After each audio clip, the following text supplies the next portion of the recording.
इस वीडियो में हम लोग बात करने वाले हैं एक ऐसे मिसाइल सिस्टम के बारे में जो भारत के फ्यूचर वॉर का चेहरा पूरी तरीके से बदल देगी। देखिए, आमतौर पर जब भी हम लोग मिसाइल सिस्टम्स की बात करते हैं तो बात की जाती है बड़ी मिसाइल सिस्टम्स की, जैसे कि अग्नि, पृथ्वी, ब्रह्मोस। लेकिन सभी प्रकार के कॉन्फ्लिक्ट्स में इस तरीके की मिसाइल सिस्टम्स का प्रयोग नहीं किया जाता। और जब बात आती है लो इंटेंसिटी कॉन्फ्लिक्ट की, तो वहां पर सबसे ज्यादा प्रयोग किया जाता है टैक्टिकल मिसाइल सिस्टम्स का। Anti tank guided missile system कुछ इसी तरीके की मिसाइल सिस्टम्स हैं। और यूक्रेन में हम लोगों ने शुरुआत से ही देखा है कि इन मिसाइल सिस्टम्स का बहुत जमकर प्रयोग किया गया है। पहले हम लोगों ने एनलॉ और जैवलिन्स को देखा और इस समय विखेर वहां पर दिखाई दे रही है।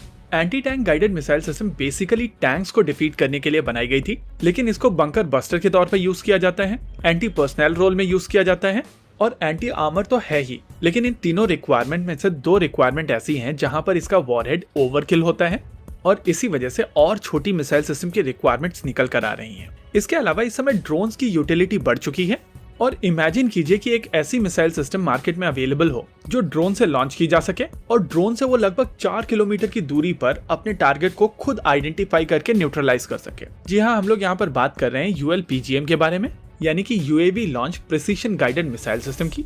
इस मिसाइल सिस्टम का डेवलपमेंट काफी तेजी से हुआ है।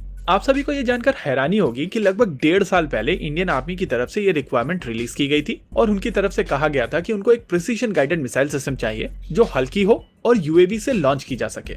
DRDO ने इस रिक्वायरमेंट को एड्रेस करने के लिए इस मिसाइल सिस्टम को लगभग 11 महीने के अंदर बनाकर तैयार कर दिया। इस दौरान इस मिसाइल सिस्टम की डिजाइन, डेवलपमेंट और टेस्टिंग तीनों कंप्लीट कर ली गई थी। इतना ही नहीं, यहाँ पर टेक्नोलॉजी भी BDL और अडानी दोनों को ट्रांसफर कर दी गई थी। वैसे शुरुआती टेस्टिंग के लिए इनिशियल लॉट BDL ने बनाई थी और अब इसका प्रोडक्शन अडानी द्वारा किया जाएगा।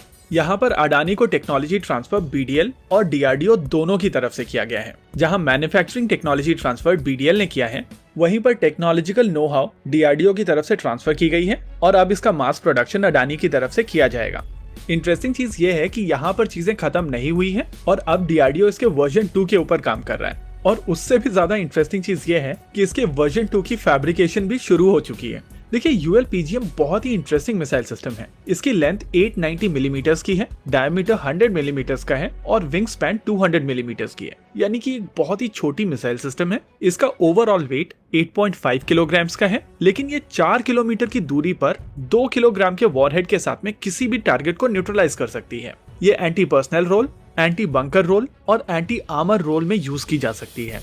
यानी कि इमेजिन कीजिए कि आपको 4-5 बंकर्स दिखाई पड़े, आपने 4-5 ड्रोन्स छोड़े जो इन मिसाइल सिस्टम को कैरी करते हुए वहां तक जाएंगे और इन बंकर्स को नष्ट करके आ जाएंगे। यहाँ पर आपको ड्रोन्स को भी डिस्पोज करने की जरूरत नहीं पड़ेगी, क्योंकि आपको यहाँ पर लगभग 4 किलोमीटर की स्टैंड ऑफ रेंज मिल रही है।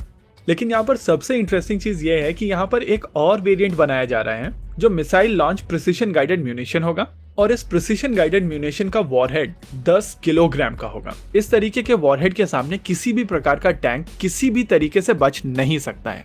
एक कॉन्सेप्ट बताया जा रहा है कि इस मिसाइल सिस्टम में कई तरीके के वॉरहेड होंगे, जिसमें से एक वॉरहेड मल्टीपल सब म्यूनिशन लॉन्च करने में सक्षम होगा। अगर इस चीज को मैं ओवर सिंप्लीफाई कर दूं तो इमेजिन कीजिए कि रामानंद सागर की रामायण में लक्ष्मण जी एक तीर चलाते हैं और उस तीर में से बहुत सारे तीर निकलते हैं और ये तीर राक्षस सेना के बहुत सारे राक्षसों को मार देती है। और एग्जैक्टली इसी तरीके की कैपेबिलिटी के साथ में ये मिसाइल सिस्टम आने वाली है, यानी कि मल्टीपल सब म्यूनिशन लॉन्च करके मल्टीपल टारगेट्स को एक साथ एक मिसाइल सिस्टम से मारा जा सकता है, जो नेचुरली भारत की फ्यूचर वॉर्स को काफी ज्यादा इंटरेस्टिंग बना देगी। मैं पर्सनली प्रे करता हूँ कि भारत को कभी भी युद्ध में जाना ना पड़े और ये डिटरेंस उस चीज को इंश्योर करेगी। इसी के साथ आज के इस वीडियो में रखते हैं केवल इतना ही।